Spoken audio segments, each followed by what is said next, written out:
Welcome to Consumer Behavior. In this course, we are going to be going over the difference between different elements of consumer behavior.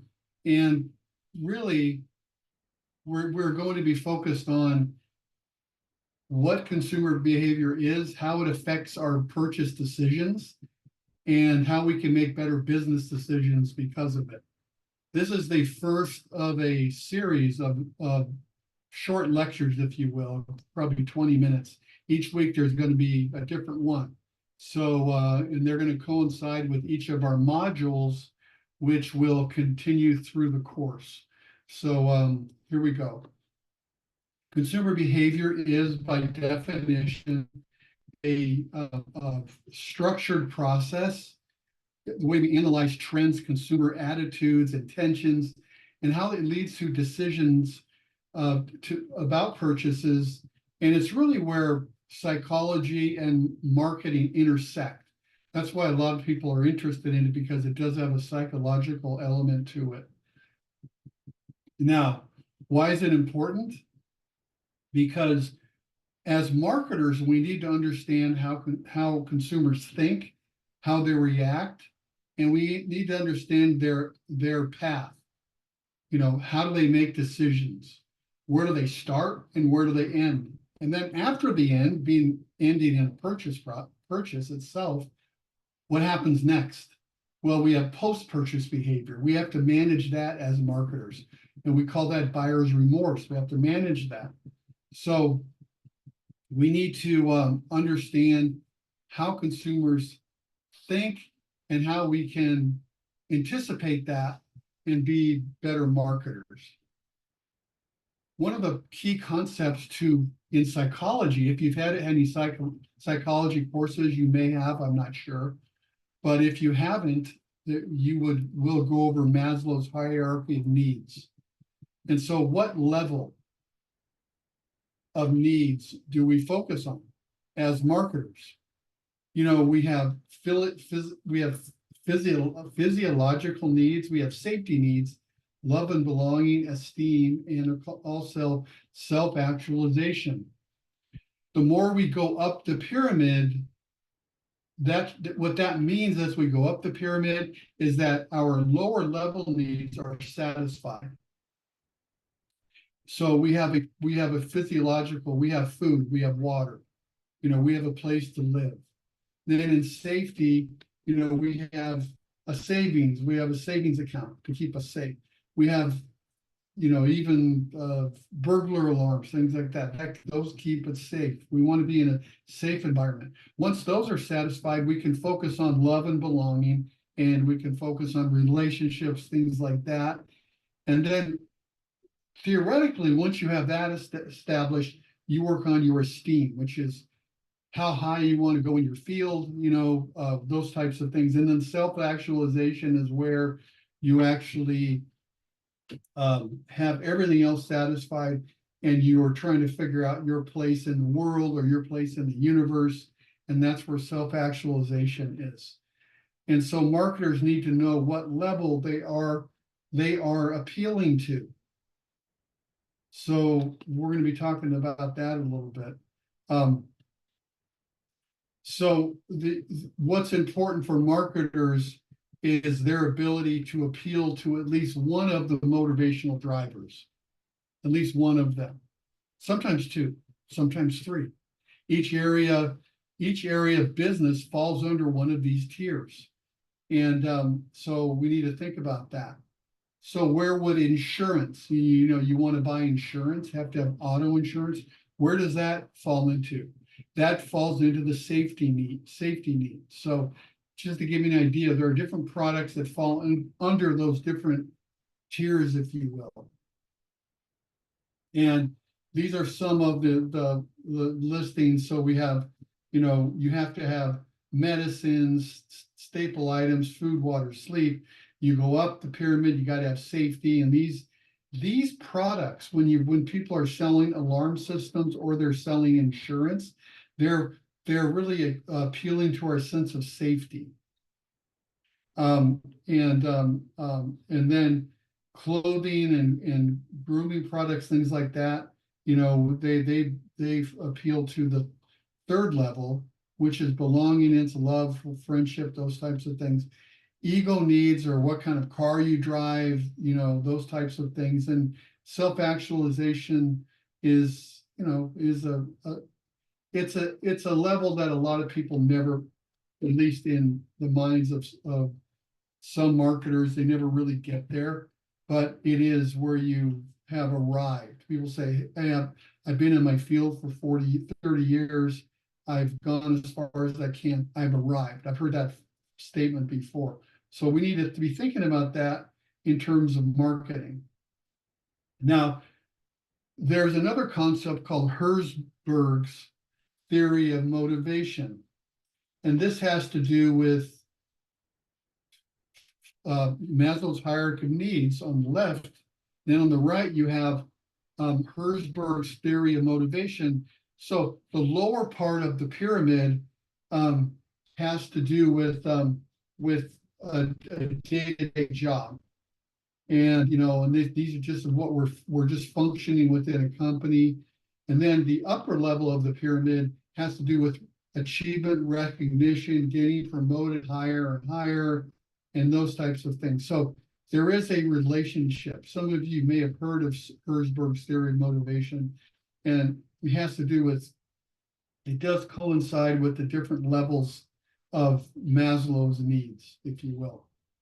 So again, the workers are down here, the management is up here. These guys, the workers want to become management, and then they go up the pyramid. Now, another concept I want to go over with you is the persona. This is going to be a fairly short lecture today, but the persona is something we need to develop for consumer behavior, but also for marketing. Are we targeting the right group? The persona is a fictional character we create as marketers to better understand the demographics and psychographics, also the interests and the values. We're going to be talking about psychographics, which have to do with values and attitudes of an audience. And we use market research to determine these things. And sometimes if we know our business really well, we don't need market research to understand how to construct a persona, because we understand who our target audience is. So we want to do that. And I'm going to show you some of the things that need to be on a persona. And demographics need to be on the persona. Demographics are age, sex, income. Those are the big ones: age, sex, and income. And maybe where you live is another important one. But those are what we are. But then there's the who. Who are we? And we have psychographics for who we are. Psychographics are attitudes, values, and beliefs. So we have to know that. And then when we merge demographics and psychographics together, now we have an image or a picture of our target audience that comes to life. And we want to know that less important, but still vital factors like, what do they like and dislike? What does our audience, what are they loyal to? What's their use of technology? Sometimes, you know, what's their cultural factors, which could affect you guys. Once you've created the personas, you update them regularly, because nothing stays, it's a dynamic thing, nothing stays the same. And, you know, it's recommended you review the buyer profiles or the persona every quarter to make tweaks in it. Most businesses have more than one persona they target to. Remember, the persona is a fictional character you create as a marketer that helps represent your audience. You even put a fictional picture in it. You try to make this come to life. In the old days of marketing, we used to have data sheets that we put on we put them on the wall, you know, like a chart, and we're on a whiteboard. We would say, who's our target audience? Well, we got their age, gender, and income. What's their psychographics? Well, they value convenience. They value time with family. They value status. things like that. What brands are they loyal to? What social media channels are they loyal to, or do they use the most? We put all that on a piece of paper, but now we put it in a persona, and the whole concept comes to life at that point. And this is an example of one here. This is a Microsoft Word. It's sort of the easy, if you will, this is one where I just put this together based on this guy. And, we have his demographics. Demographics are age, gender, single, married, that kind of thing, their education, where they live, and their income. These are some things we'd like to know about our target audience. Again, this guy, his name is Antonio. I created him. He represents all males 20 to 25. He represents them. What values do they have? In other words, what psychographics? This guy values authenticity. He values personal growth, adventure, convenience, quality, and he may value status too. So, those things are things that he values. They're different than the demographics. This is what we are. This is who we are here.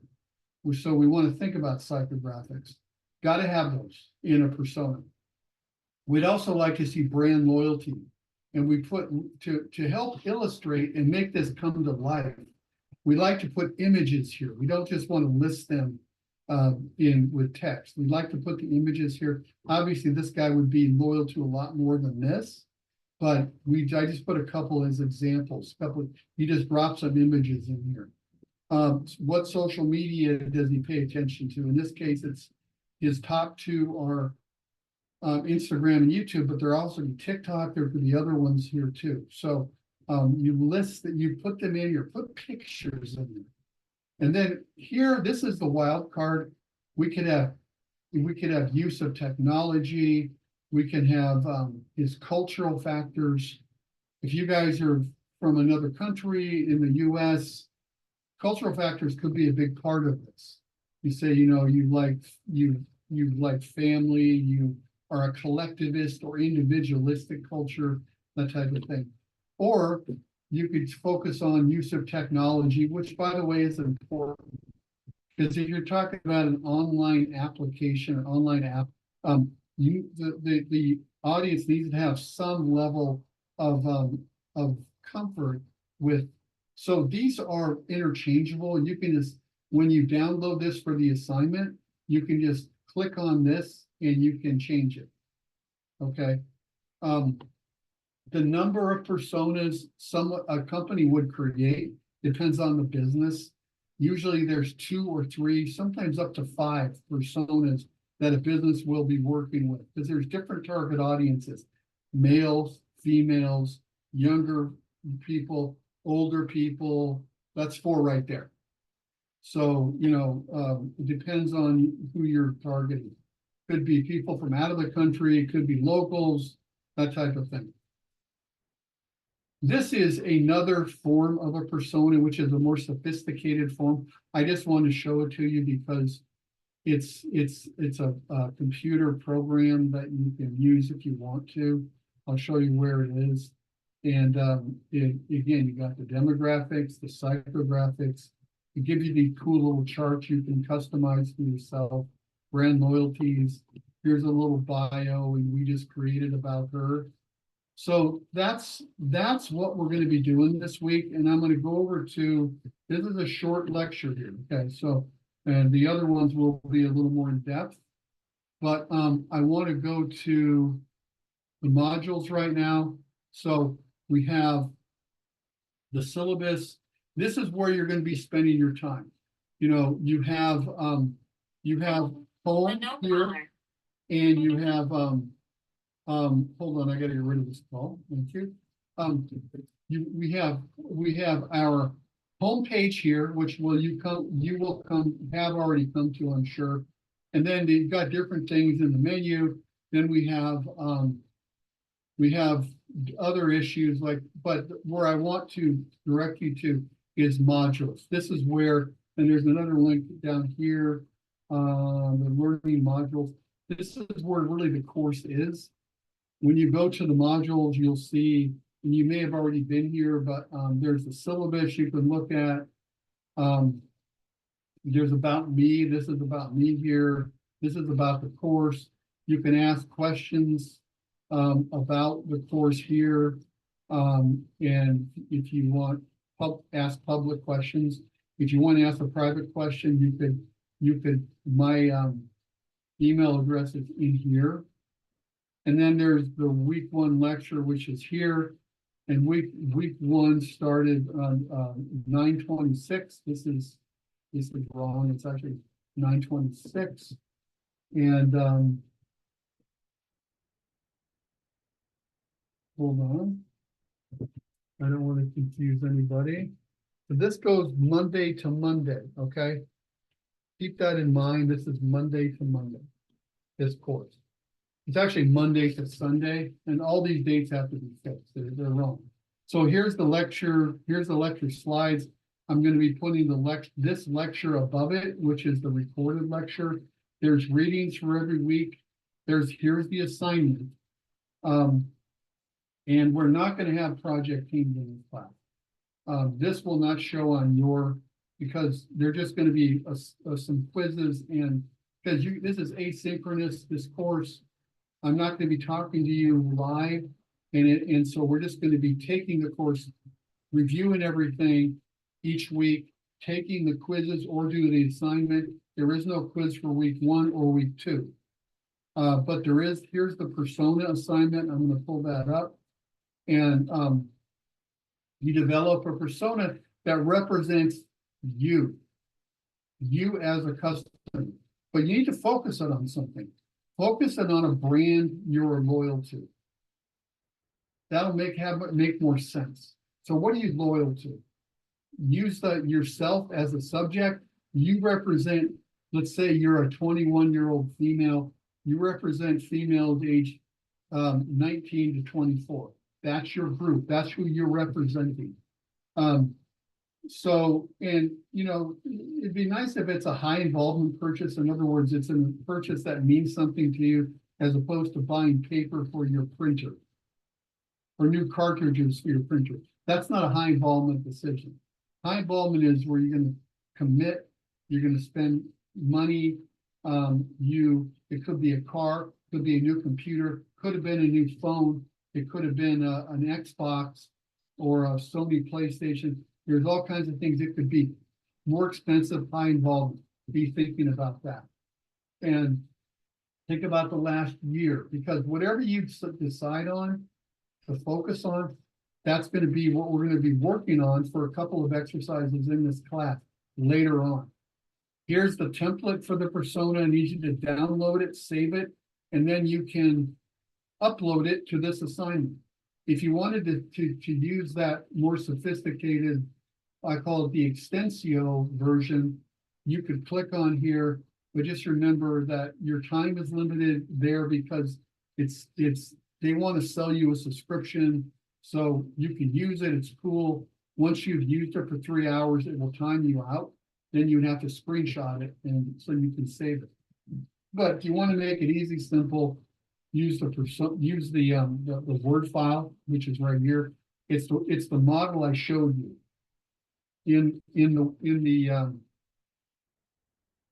it's this model I showed you. So this model is the easy one to use. So go ahead and use this if you need to, and put your picture in here, put your name in here, your first name, put the age range you represent, and start building your persona.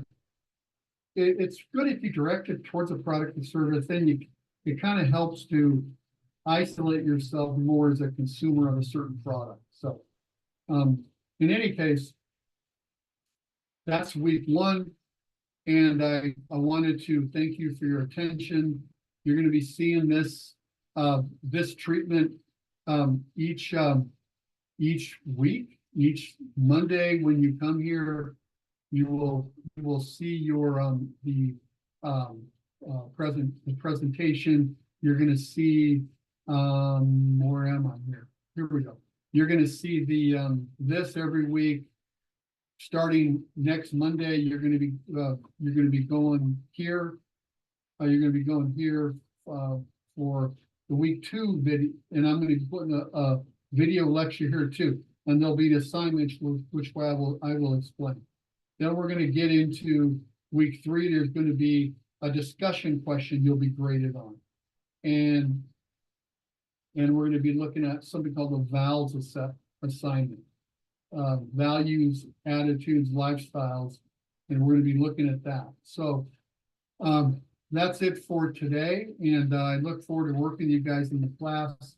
You can email me anytime if you have any questions, but just stay within the week we're in, okay? We're in week 1, starting 9/26 on Monday. We are in week 1. Stay there until week 2. Don't work ahead unless you have to, okay? Unless you're going on vacation or something. Don't work ahead because you're gonna get a little bit confused if you do that, okay?